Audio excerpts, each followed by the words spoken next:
What if the man you've trusted for over 40 years left behind a letter because he feared his own family would kill him? Billy Crystal didn't cry when he first heard the news. He didn't scream either. He just sat there, frozen, eyes wide, mouth slightly open. And then, quietly, like someone whispering into a storm, he asked, "Who else knows?" Because in that instant, in the space between hearing the words, "Rob Reiner is dead," and the silence that followed, Billy knew this wasn't random. This wasn't a robbery gone wrong. This wasn't a tragic accident.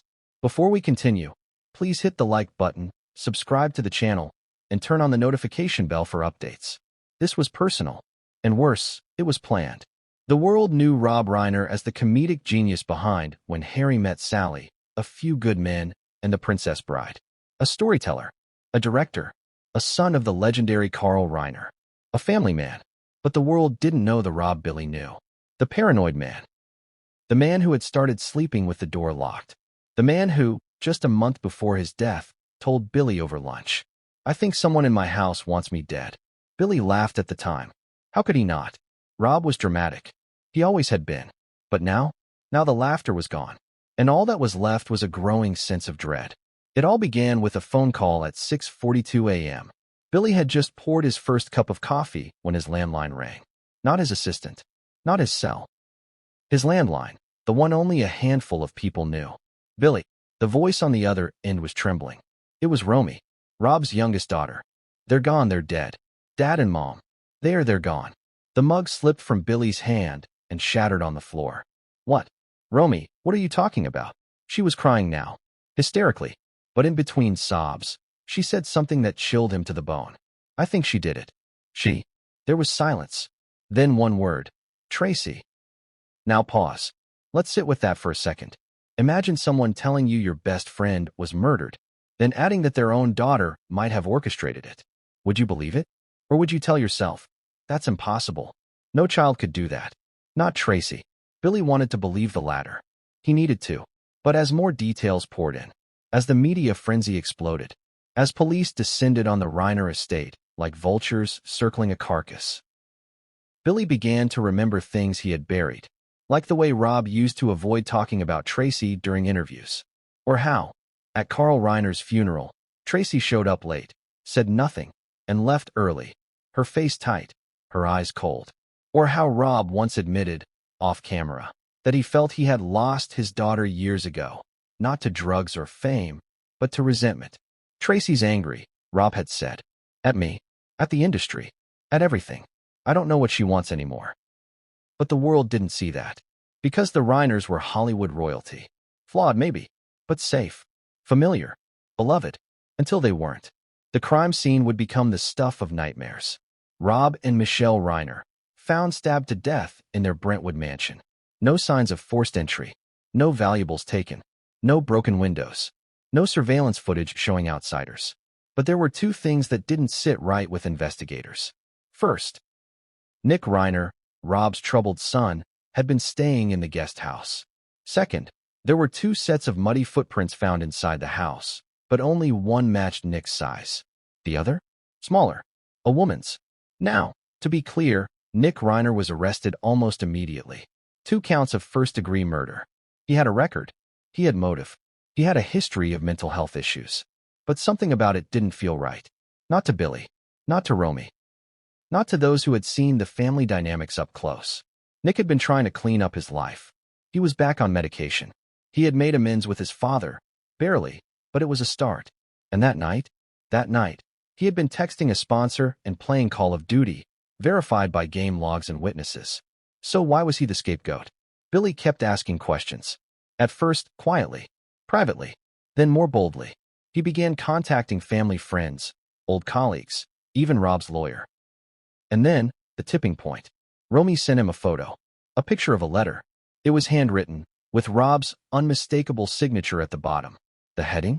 "If I die under suspicious circumstances, read this."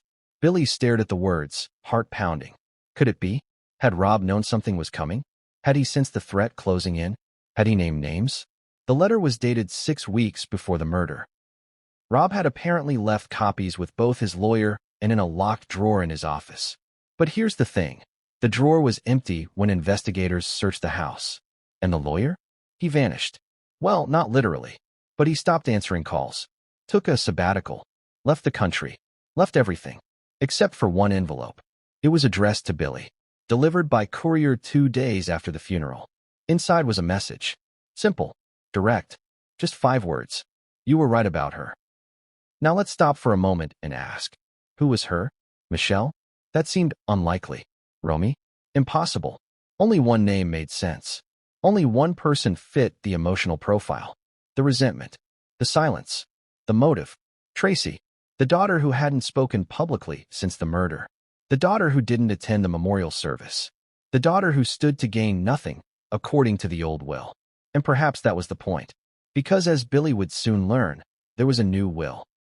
One signed just days before Rob and Michelle's death. One that had never been filed. Until Tracy walked into court with it, wearing sunglasses, holding back tears, and claiming she had found it among her father's things. There were contradictions. There were inconsistencies. But the story held for a while, until something else emerged. Something buried in the ashes of the fireplace at the Reiner estate. A piece of evidence no one expected.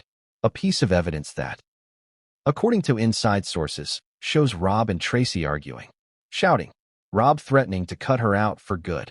Tracy saying, then maybe you deserve what's coming. Billy watched the footage in silence. Then he stood up, took a breath, and made a decision. He would no longer stay quiet. He would no longer protect the image of a family already shattered. He would speak.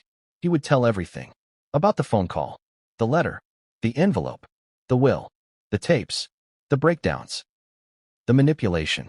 About Tracy, because somewhere between the Hollywood smiles and the red carpet facades was a daughter who felt forgotten, a daughter who wanted revenge. And Billy? He had nothing left to lose. But what happened next? No one, not even Billy Crystal, could have seen coming. What does horror sound like when it happens in total silence? The Brentwood estate was supposed to be a sanctuary, a $13.5 million fortress nestled among California's elite. The kind of place where you hear sprinklers hissing before sunrise, or maybe the soft thump of a delivery van on a private driveway. Not screaming, not the wet echo of blood hitting marble. But that Sunday morning, everything changed. At 5:54 a.m., a call came into 911. Static, breathing, then a whisper. I need help. I need help. My parents. There's blood everywhere. The dispatcher strained to make out the voice. Female. Panicked. Barely audible. Ma'am, what's your name? A beat. Then. Romy Reiner. What followed in that 4-minute call is still redacted in LAPD records. But sources say it was disturbing. Not because of what was said, but because of what wasn't. There were no screams. No demands for urgency. Just one sentence, repeated over and over. She was here. She was here. Let's rewind. Just hours before the murders, neighbors reported hearing what they thought were owls screeching.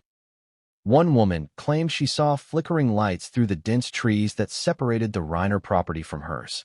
But no one called the police. Why would they? This was Brentwood. Celebrities. Gated mansions. Old money. And the Reiners were Hollywood royalty. But as dawn broke, a black and white unit cruised slowly through the ornate wrought iron gates of 2024 Ashcroft Lane. The officers expected maybe a medical emergency. A fall. An overdose. What they found was something else. 2 bodies. One at the foot of the grand staircase. One collapsed on the living room rug. Michelle's eyes were still open. Rob's hand was extended toward the hallway, as if reaching for something or someone. There was blood. So much blood. But no signs of a break-in. No shattered windows. No broken glass. No forced entry. And strangest of all, the kitchen was spotless. The dishwasher still humming from the night before. Now let's pause. Ask yourself. If someone broke in to kill 2 high-profile celebrities, wouldn't there be chaos? Signs of a struggle? Noise? A mess? Instead, what investigators described was surgical. Clean wounds. No furniture overturned. Nothing stolen. But the worst detail? Each victim had been stabbed exactly 4 times. Not 3. Not 5. 4. Even spacing. Deliberate force. Almost ritualistic. This wasn't a crime of passion. This wasn't a robbery gone wrong. This was personal, planned, and clinical. Billy Crystal arrived at the scene just before 10 a.m. He wasn't supposed to be there. He wasn't family. Not technically, but Romy had called him again after the paramedics left, and this time her words were clearer. They think Nick did it, but they're wrong. It was her. She hated them. I saw her in the hall. Billy didn't ask questions. He just got in his car. Standing behind the police tape, Billy tried to piece it together. The house, his best friend's house. Now crawling with forensic teams. Romy sitting on the lawn, a blanket over her shoulders, shaking, and inside, two bodies being zipped into black bags. Billy wanted to scream, but all he could do was watch. A crime scene technician approached the officers with something in her hand. It was small, pale yellow, torn at the corner. It was a sticky note. On it, scribbled in Rob's handwriting. She knows. I can't stop her. Let that sink in. She knows. I can't stop her. Not he. Not they. She. So who was the she Rob was talking about? By noon, the narrative had already started taking shape. Nick Reiner, the troubled son. History of substance abuse. Mental health struggles. Estranged from his father. He was found in the guest house. Unresponsive. Still wearing the same clothes from the night before. Police brought him in immediately. According to arrest records, Nick was disoriented, slurring his words, unable to explain where he had been for the previous 5 hours. But here's the catch, and it's a big one. His fingerprints weren't on the knife. The murder weapon, a 6-inch Japanese chef's knife from Rob's own kitchen, was wiped clean. But luminol tests showed someone had tried to wash it, then left it back in the drawer. That's right. The knife wasn't even found near the bodies. It was put away. Let's stop for a second. Who commits a double murder and then returns the weapon to its original place? Not someone in a panic. Not someone unhinged. Someone methodical. Someone close. And here's where it gets even stranger. In a second-floor bedroom, detectives discovered a pair of white sneakers tucked neatly into a wardrobe. They didn't belong to Nick. Too small. Women's size 7. The soles were clean, but the laces? Flecked with blood. The tag inside the heel? Tracy Reiner. You read that right. Tracy. Rob and Michelle's daughter. The actress. The quiet one. The one who hadn't been seen publicly in over a year. Her shoes were in the house. But her location that night? Unaccounted for. She hadn't answered any calls or texts in 72 hours. When LAPD tried to contact her, they got a lawyer instead. Meanwhile, the media went wild. Hollywood horror. Reiner family tragedy. Son arrested. Nick Reiner. Killer or scapegoat. What they didn't know, at least not yet, was that Romy had whispered something else to Billy before he left that morning. She left something in the fireplace. The Reiner home had a massive stone hearth in the den. Classic. Elegant. A relic from the 1940s. Fireplace hadn't been used in years. But that morning, there were ashes inside. Fresh ones. And buried beneath the soot, charred scraps of paper. Forensics couldn't recover the full document, but fragments revealed chilling phrases. Not safe anymore. She threatened me again. I think she's waiting until Nick is out of the house. Billy's stomach turned. This wasn't just suspicion. This was a pattern. Rob had seen it coming, and no one listened. Let's go deeper. Why would Tracy want her parents dead? Money? Revenge? Something darker? Court filings later revealed that Rob had altered his will 3 times in the past year. Each time, reducing Tracy's inheritance. The final version, allegedly unsigned, left her with nothing. Instead, the estate would be split between Romy and a nonprofit Rob had founded. But someone did sign a different version. Because 3 days after the funeral, Tracy emerged, flanked by attorneys, holding a new document. Notarized, witnessed, dated, giving her control of the estate. And here's the kicker. One of the witnesses listed on that will had been dead for 6 months. Forgery? Setup? Desperation? The courts would need time to decide. But for Billy, the pieces were already falling into place. In private, he told Romy, I think your father tried to warn me. I just didn't listen. Romy looked up, eyes red, voice hollow. He did. You all did. And that's when she handed him something else. A flash drive, found taped under her father's writing desk, labeled with 2 words, Play Me. And what Billy saw on that drive would turn suspicion into certainty and send shockwaves through Hollywood. But before we get to that, we need to go back to when things started unraveling, back to a conversation 2 weeks before the murders between Rob and Billy, where the cracks first began to show.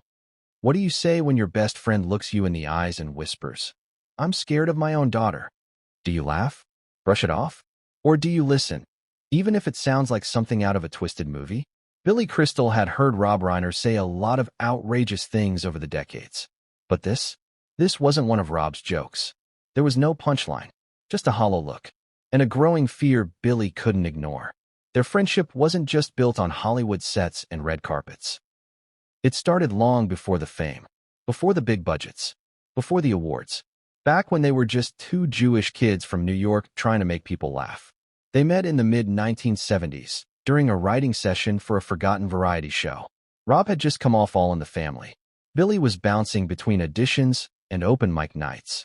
Both of them hungry, restless, unapologetically sarcastic. They clicked immediately, not over scripts, over stories, family, baseball, bagels. You're like the brother I never asked for, Billy had once joked. Then stop calling my mom, Rob snapped back. The room exploded with laughter. And that was it. A friendship sealed by sarcasm and shared ambition. By the 1980s, they were inseparable. Billy was becoming a household name.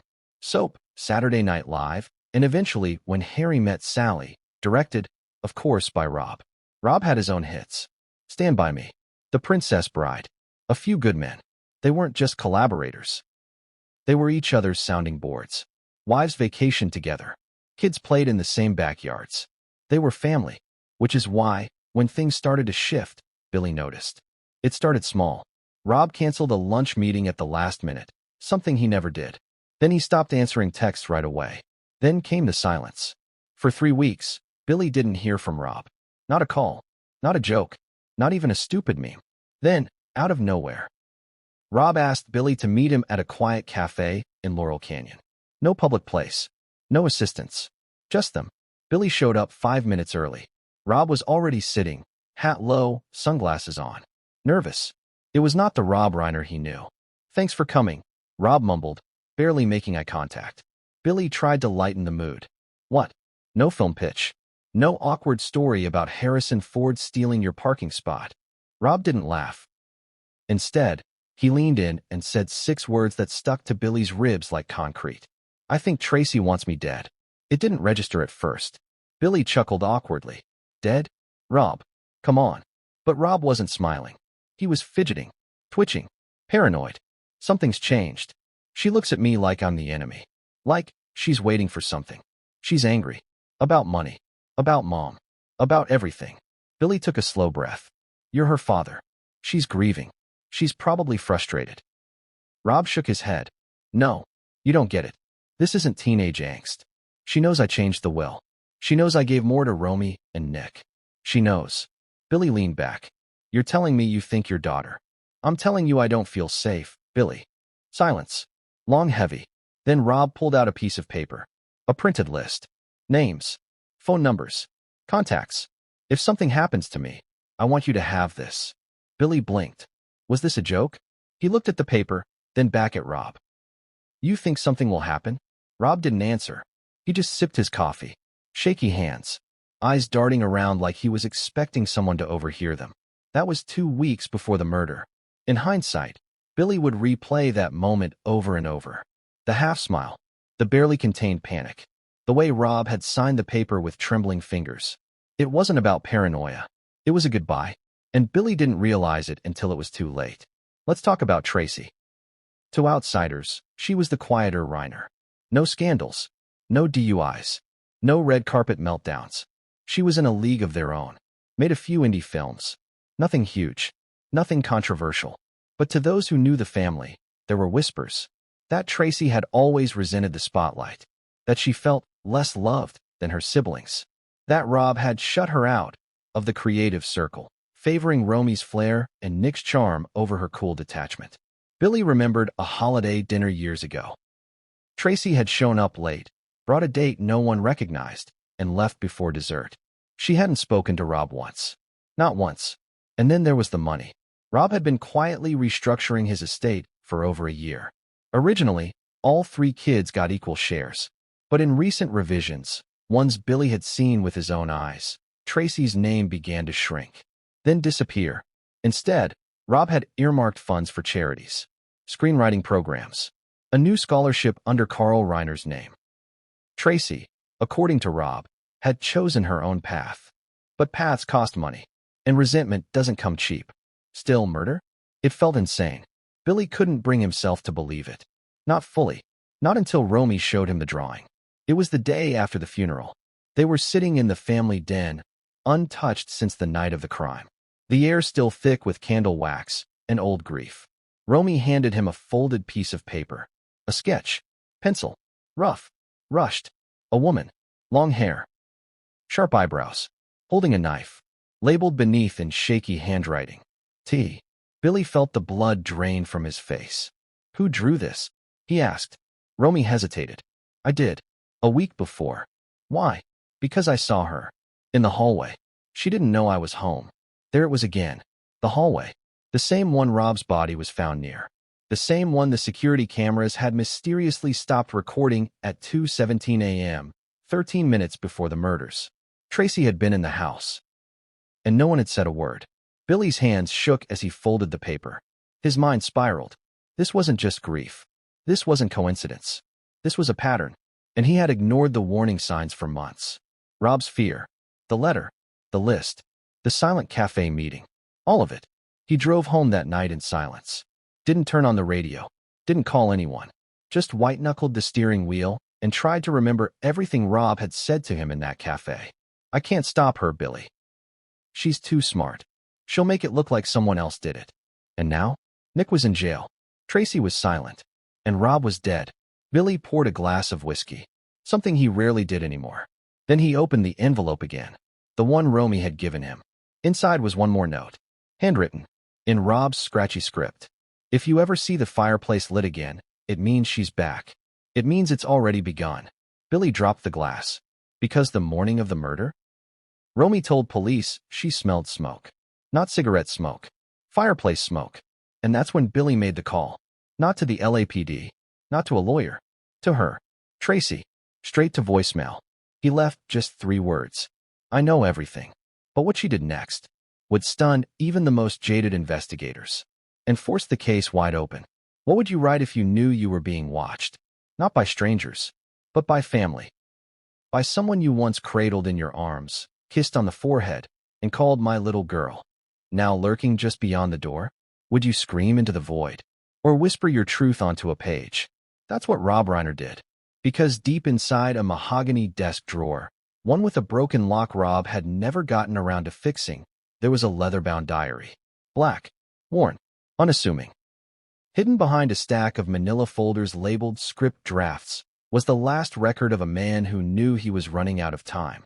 And inside that diary was a story no screenwriter could have dreamed up. It was Romy who found it. She'd returned to the house days after the funeral. Everyone else had gone. The press, the detectives, even Nick, now sitting behind bars with the media chewing his reputation to pieces. The house was eerily still.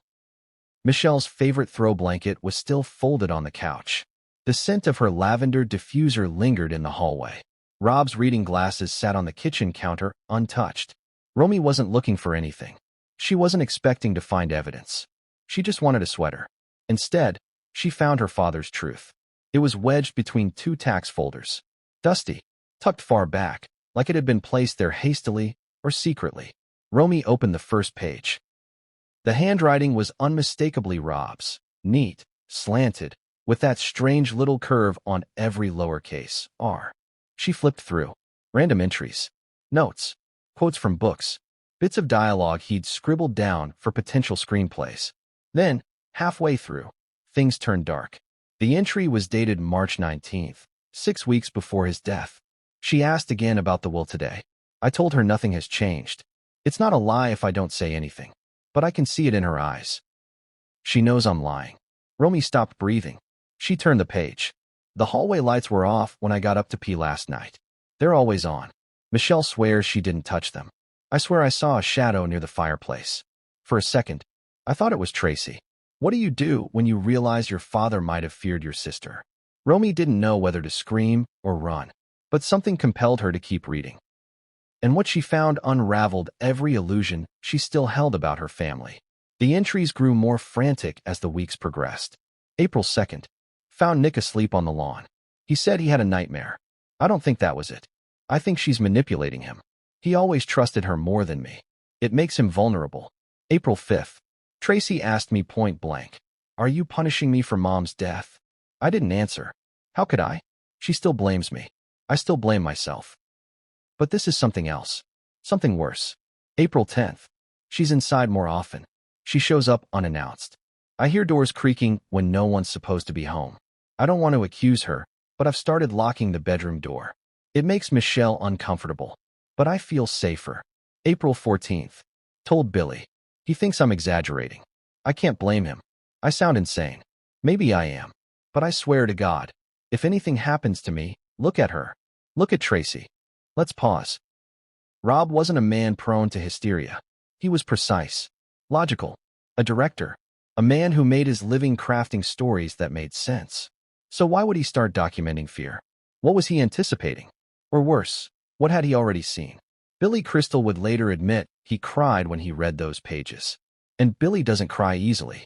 But page after page, the transformation was undeniable. Rob had gone from concerned to paranoid to resigned. April 18th, the last full entry. She cornered me tonight. Said if I didn't fix the will, I'd regret it. I told her I didn't owe her anything. She just smiled. That's what scared me. She smiled. There was no entry on April 19th. Or April 20th.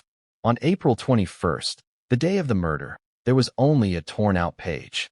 Ripped at the seam. But the imprint from the pen still lingered beneath the next sheet, faint but visible under the light. Romy held it up, tilted it, and 3 ghostly words appeared. She's going to. The rest? Gone. Billy brought the diary to a forensic analyst, a friend from a private agency. They scanned the ink, ran pressure tests, tried reconstructing the missing words. They were able to extract one more phrase. Made it look like Nick. It hit Billy like a punch to the chest. This wasn't just theory anymore. This was motive. This was premeditated. This was a script, one Tracy had allegedly been directing all along. But there was more. At the very back of the journal, in a zippered pouch Rob never used, there was a USB stick. It was unlabeled, basic, generic, could have come from any tech store. Billy plugged it into his laptop with trembling hands. On it, only one file. 041821_campfire.mov. The footage was grainy, black and white, no audio, but it was clearly from inside the Brentwood estate. A motion-sensitive security camera hidden in a corner of the den, installed after a break-in scare the year prior. One only Rob and Michelle knew about. And what the footage showed was chilling. Time-stamped, 2:03 a.m., April 21st. A woman entering through the side door. Slim build, hoodie, long hair. She walked with confidence, familiarity. She didn't turn on any lights. Instead, she moved toward the fireplace, knelt down, lit something. The flames flickered just enough to briefly illuminate her face. Clear as day. Tracy Reiner. Billy paused the footage. He couldn't believe what he was seeing. This wasn't a stranger. This wasn't Nick stumbling through the dark. This was Tracy, moving like she'd done it 100 times before. She reached into her coat, pulled out a folder, tossed it into the fire. Then, she stood still for several seconds, just staring into the flames. Then she smiled. Not a warm smile. Not a relieved smile. A calculated one. Then, she turned and vanished into the hallway. 37 minutes later, Rob and Michelle Reiner were dead. And if you're thinking, wait, why didn't the LAPD see this footage? They didn't. Because the camera had been disabled just after that clip. Footage stopped at 2:16 a.m. Files corrupted. Memory wiped. But Rob had removed the USB days earlier, a backup. He must have known. He must have known. Billy sat in silence for hours after watching it. He thought about the dinners, the movie nights, the premieres. Tracy sitting beside her parents, smiling for the cameras, holding Romy's hand, hugging Nick. And now? Now she was the shadow in the hallway, the match to the fire, the ghost behind Rob's final words. He called Romy immediately. Your father didn't just leave a diary, Billy said. He left a message. And it's time someone listened. But exposing Tracy wouldn't be so simple. She had money, lawyers, influence. She could spin a story, discredit Romy, paint Nick as the black sheep, reframe her father's paranoia as old man fears. And unless Billy moved fast, she could walk away from all of it. So Billy did the one thing Rob never wanted him to do. He went public. A press conference. Raw. Emotional. Devastating. He didn't show the footage. Not yet. But he held the diary in his hands. Read passages aloud. Said names. Dates. Details. The media exploded. Billy Crystal accuses Tracy Reiner of orchestrating parents' murder. Hollywood turns on itself.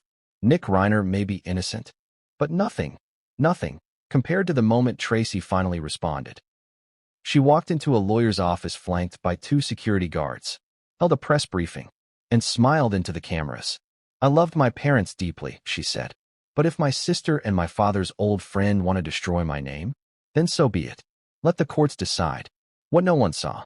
She was wearing the same gold necklace Rob had worn in every family photo for 20 years. And behind her, a glimpse of a folder. Stamped, will, final copy. But that copy didn't match the one Rob's lawyer had. And when reporters pressed her, she simply said, some pages must have burned. But what she didn't know was that Billy had one more card to play. One final piece of evidence Rob had hidden in a place no one would ever think to look. And once that came to light, there would be no turning back. What makes someone turn?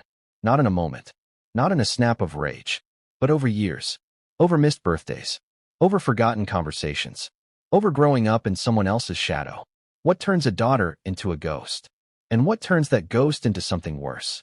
Long before the headlines, long before the courtrooms, and long before the world began whispering the word mastermind beside her name, Tracy Reiner was just a girl with big dreams and a famous last name. And that was the problem. Because from the moment she could walk, people looked at her not as Tracy, but as Rob Reiner's daughter. That kind of legacy is a crown and a curse. Let's rewind the tape. Tracy was born in 1964. Her biological father was filmmaker Michael Henry, but when her mother married Rob Reiner, he adopted her, fully, publicly, proudly. He raised her like his own, took her to sets, taught her punchlines, gave her scripts to mark up while she sat on folding chairs just off camera. By the time she was 12, Tracy could quote Spinal Tap before it ever made it to theaters. She grew up backstage. In Hollywood, that makes you royalty. But behind closed doors, it makes you invisible. As Rob's career soared in the 80s and 90s, so did the expectations on Tracy. She was expected to shine, to perform, to carry the Reiner brand with grace and genius. But Tracy wasn't like Romy. She wasn't bubbly. She wasn't instantly likable. She wasn't polished. She was quiet, introspective, smart, too smart, some said.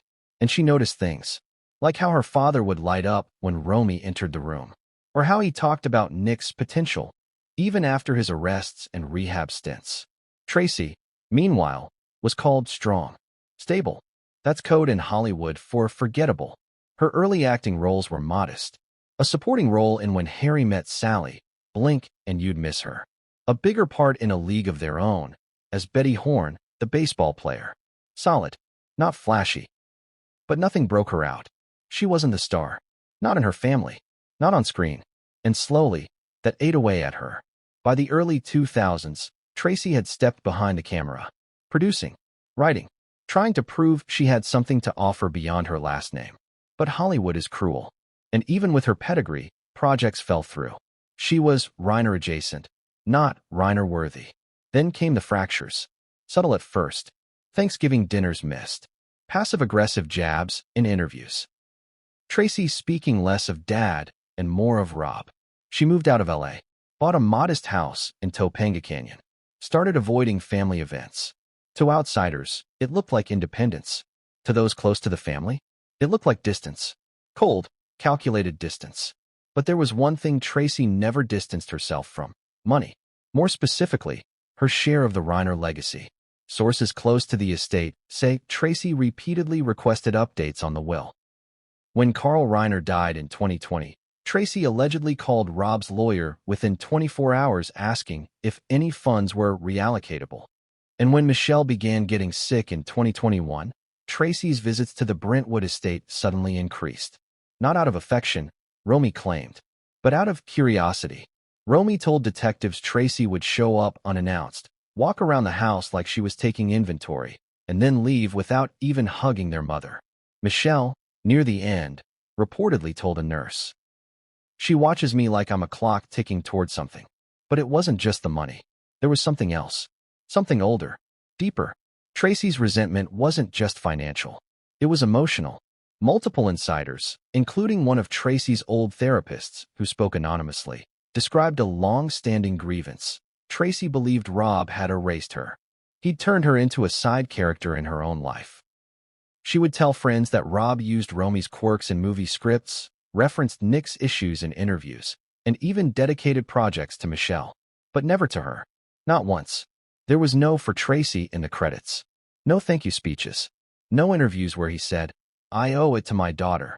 And so, the daughter who was once quiet became calculating. The first major family fallout came in 2019.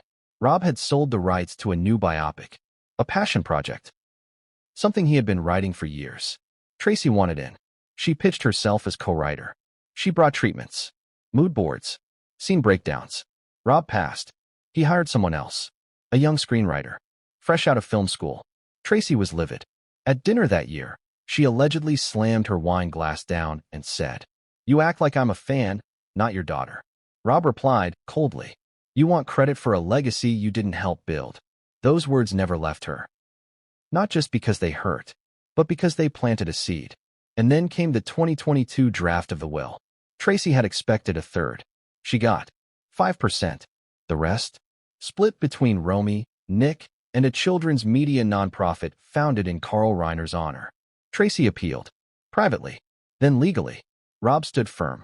In his words, "Inheritance is earned through connection, not blood." To a man like Rob, it was philosophy. To Tracy, it was betrayal. Billy Crystal later told a close friend, "She never stopped being the daughter Rob didn't know how to love." And maybe that's what made her dangerous. Not because she was a villain, but because she believed she was owed.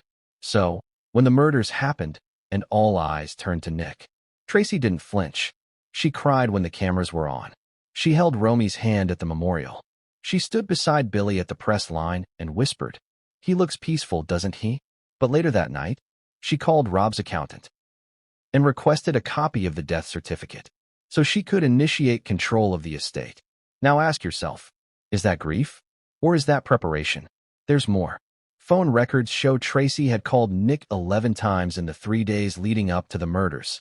Each call lasted under 60 seconds. What were they talking about? Why so brief? Was she checking on him? Or coordinating? Nick, under sedation at the county jail, told his lawyers something strange. "She kept asking if I was sleeping okay. Told me to wear the noise-canceling headphones. Said I should unplug for a while." The night of the murders? Nick was wearing those headphones. Police found them on the nightstand. Volume, maxed. Noise cancellation, on. Convenient? Or calculated? When Romy confronted her sister a week later, she asked one question. "Did you hate them that much?" Tracy said nothing, just looked out the window and murmured, "They hated me first." And that's when Billy Crystal made his choice. He told Romy, "We're not just dealing with a broken family. We're dealing with someone who's been writing her own version of the story for years." And the world? They had only read the first chapter. Because buried in the Brentwood estate, in a place no one expected, was a piece of footage that changed everything. A final message from Rob himself, recorded weeks before the murders. And the person he named was not Nick. It was Tracy. But the question wasn't just who did it. The question was, how long had she been planning it? What if the fall guy never even left the guest house? What if the man branded a murderer by every tabloid, every newscast, every Hollywood whisper, was asleep the whole time? What if that was the plan? Nick Reiner has always been a question mark in the Reiner legacy. While Romy walked red carpets and Tracy wrestled with shadows, Nick was the wild card. A soft-spoken, often troubled soul who never quite found his place in the Hollywood machine. He wasn't a failure. He was just adrift. And no one knew that better than his father. Let's start with the basics. Nick, born in 1993, was Rob and Michelle's only biological son. Charming, sensitive, creative. But from an early age, he struggled with anxiety, depression, and what doctors would later call acute identity dysphoria. In a family full of stars, Nick never wanted to perform. He wanted to hide. And hide he did, often behind video games, behind drugs, behind the safe, insulated walls of the Brentwood guest house. By his late teens, Nick had already been to rehab twice. The tabloids had a field day. Reiner's son spirals, out of control. Hollywood heir in heroin hell. But what the headlines didn't tell you was this. Nick wasn't reckless. He was wounded. By the pressure. By the comparisons. By Tracy's relentless criticism, which, according to family insiders, went far beyond sibling rivalry. She used to call him weak, one former housekeeper said. Said he wasn't a real Reiner. Said he'd be nothing but a liability. Rob, to his credit, tried to shield Nick. Bought him the guest house. Stocked it with books, recording equipment, even built a soundproofed mini theater just for him. You don't have to be anyone but you, Rob once told him. And for a while, it worked. Nick was recovering. Until Tracy came back. The weeks leading up to the murder were filled with whispers. Nick had been unusually quiet. Romy noted he didn't respond to texts. One friend said Nick missed 2 virtual AA meetings. Another claimed he was off, paranoid, jumpy, like someone waiting for something bad to happen. And then, of course, there were the calls. Tracy called him 11 times in 72 hours. According to call logs, none of the conversations lasted longer than a minute. Most were under 40 seconds. What do you say in 40 seconds? Checking in. Or giving instructions. The night of April 21st, Nick logged into his PlayStation account at 11:04 p.m. He played 2 games of Call of Duty, Warzone. His username, ReinerX93, was recorded in-game with another user confirming voice chat was active. At 12:18 a.m., Nick's status went idle. By 12:30 a.m., he was offline. Neighbors told detectives they heard nothing. No yelling. No movement. One described it as eerily still. But what no one mentioned, not at first, was the dim blue light flickering inside the guest house. Because Nick? He was wearing his noise-canceling headphones. The ones Tracy allegedly insisted he start using again. Now, here's where things get strange. Police recovered those headphones during the sweep of the guest house. Model, Bose Quiet Comfort 45. Volume, maxed out. Active noise cancellation, on. Battery life, 73%, meaning they'd been on for hours. In Nick's defense interview, he described falling asleep around midnight. Claimed he took 2 melatonin gummies and watched a YouTube documentary on film theory. He remembered nothing else. Nothing. And when they told him his parents were dead, he vomited. His arrest was swift. By 8:27 a.m., LAPD had placed him in cuffs.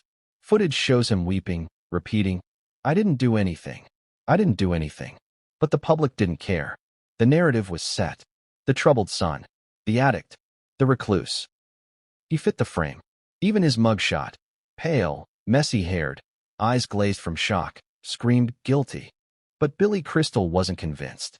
Neither was Romy. And neither, eventually, were parts of the LAPD. Because 2 things didn't add up. 1, the knife. It had no fingerprints.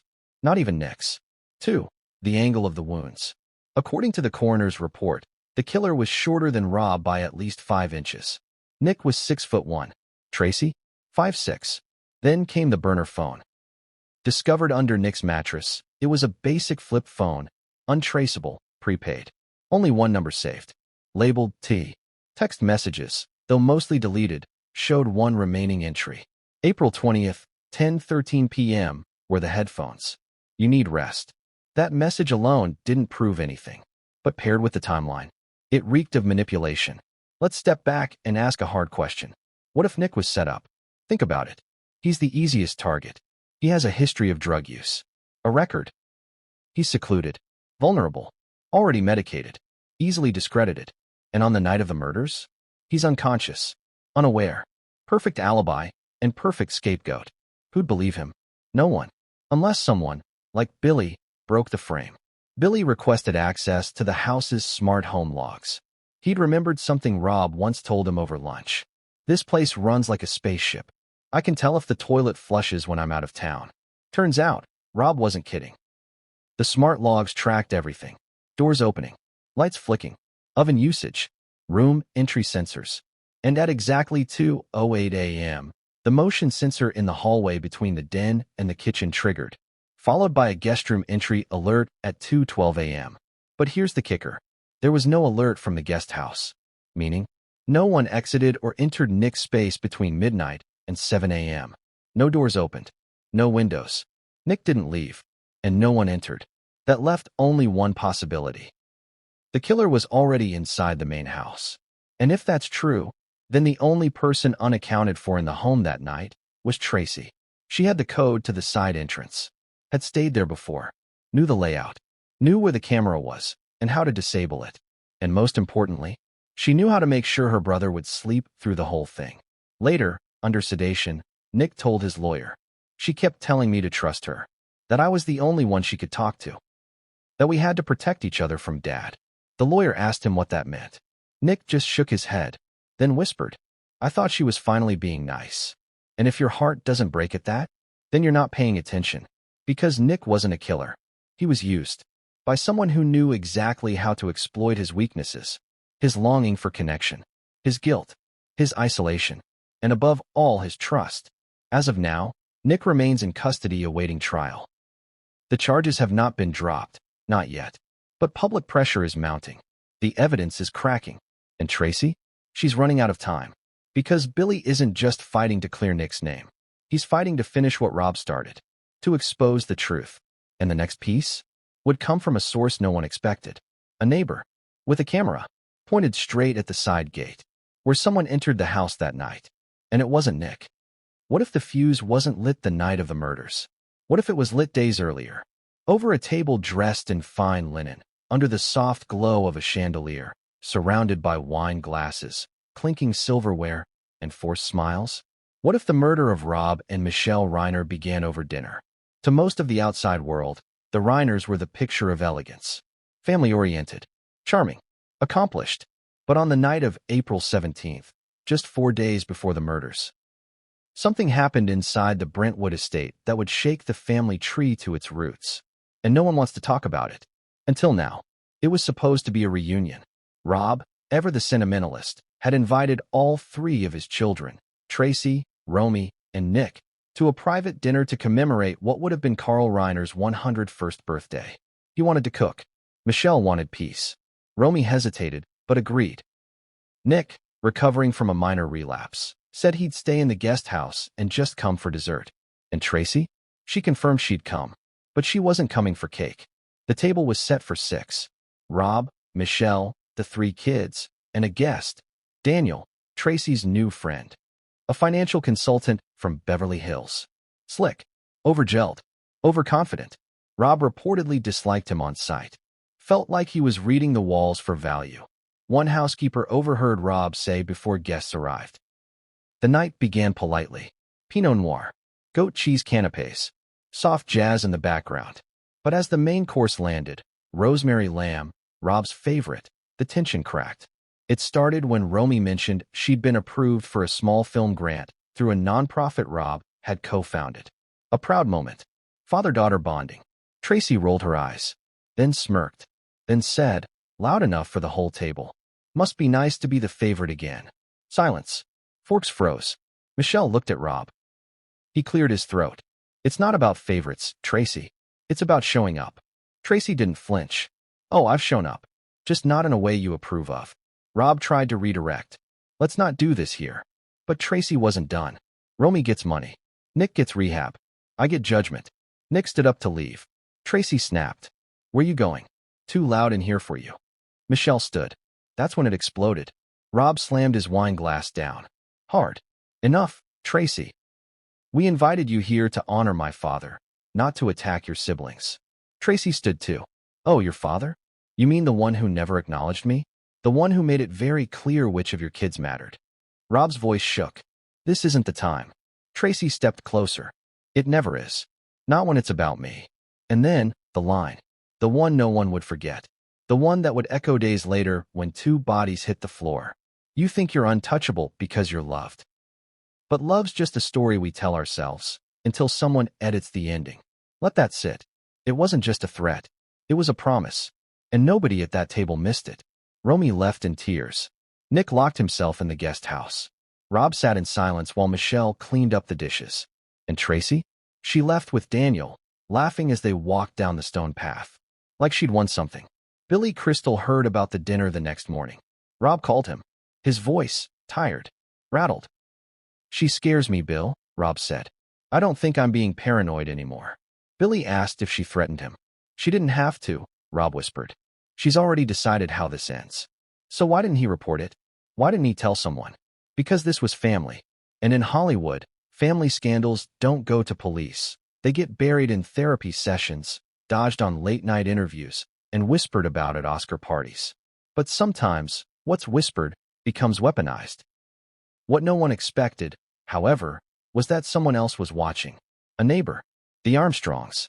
Living 2 doors down, they'd recently installed a new security system with perimeter-facing cameras, one of which captured footage of the Reiner driveway the night of April 17th. And what that footage revealed was a key piece of the puzzle. 10:46 p.m., Tracy leaves the house. 10:47 p.m., her car backs down the driveway. 10:49 p.m., she pulls over just past the gate and begins talking to someone. Off camera. For 7 minutes. Then she speeds off. Who was she talking to? We didn't know. Until the Armstrongs enhanced the audio. Just a few seconds. A male voice. Soft. Mumbling. But one phrase is crystal clear. Don't back out now. The voice? Believed to be Nick. Wait, what? Did that mean he was in on it? Was Tracy recruiting her brother? Or coercing him? Blackmailing him? That conversation, those 7 minutes, are now under forensic audio analysis. But one thing is certain. That dinner wasn't a family gathering. It was a war room. A last supper with poisoned words instead of wine. And for Tracy, it may have been the night she set her plan into motion. After that night, Romy said her father changed. He stopped leaving the house. Started locking his office. He slept with his cell phone under the pillow. Told Michelle not to answer the door for anyone, not even Tracy. And most haunting of all, he began writing again. Not screenplays. Letters. Dozens of them. Most addressed to Billy. Some to old friends. One to the police. None sent. Just drafts. Hidden in drawers. Tucked in book spines. One of them ended with the line, "If I'm gone by month's end, it won't be because of age. It'll be because of blood." Billy didn't know about the letters until Romy found them. She called him, weeping. He knew, Billy. He knew. And yet, no one stopped it. Why? Because family blinds us. Even to the people who might be holding the knife. But what happened after the dinner? What happened that night, when everyone went to bed and the wine wore off and the house went silent? Well, someone else saw. The housekeeper, who swore she heard a door open after midnight. And footsteps. Not Nick's. Not Romy's. A woman's. Heading toward Rob's office. When asked why she didn't say anything sooner, she whispered, "Because she paid me not to." Tracy. And what was in that office? Rob's final handwritten will. The one that cut Tracy out completely. The one that went missing days later. The one Tracy found after the funeral. Filed with brand new signatures and one very suspicious clause. A caretaker reimbursement, granting Tracy full control over the estate if Rob and Michelle died within 6 months of each other. Guess how long it had been?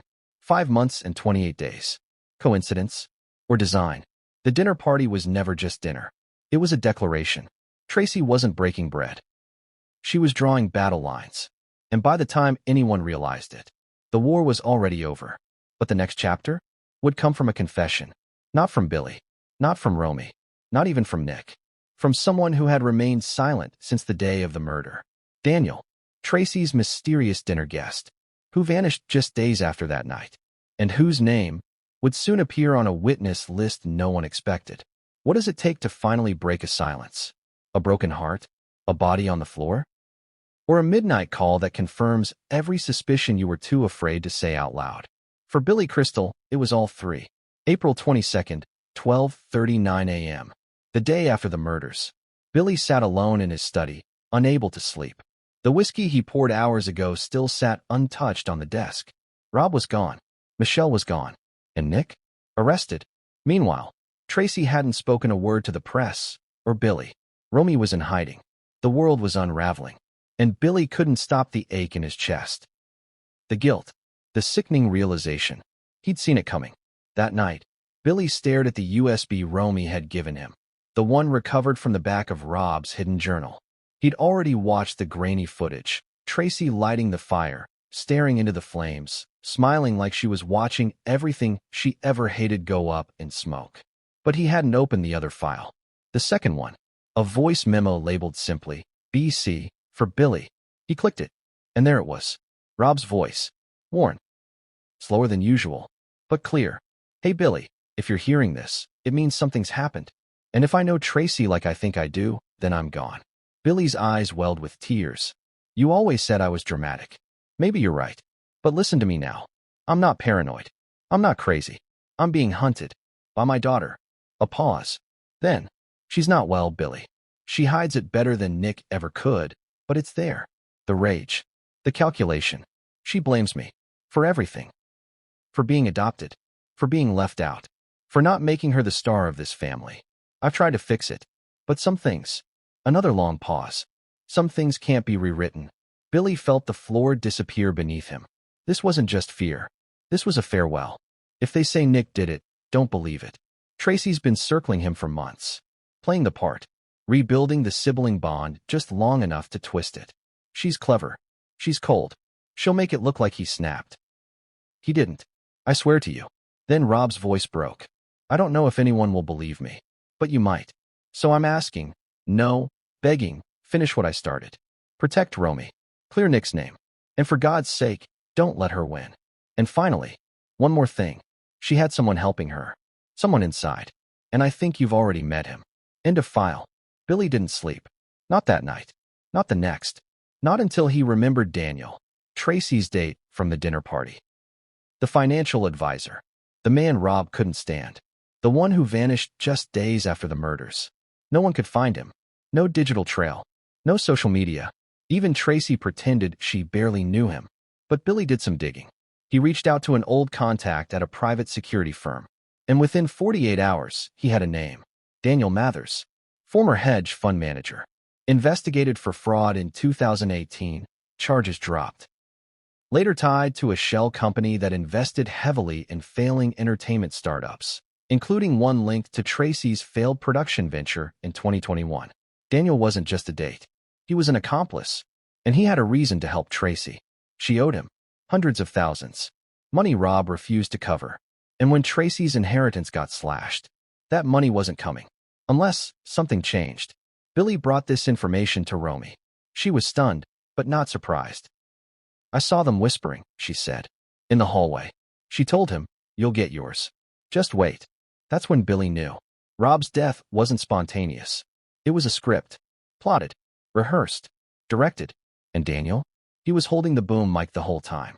But what Billy didn't expect was a message sent to him at 2:14 a.m. that very night. From a blocked number. A voicemail. Crackling. Distorted. But unmistakably Daniel's voice. I can't do this anymore. She said it would be quick. She said Nick wouldn't feel anything. She lied. It got messy.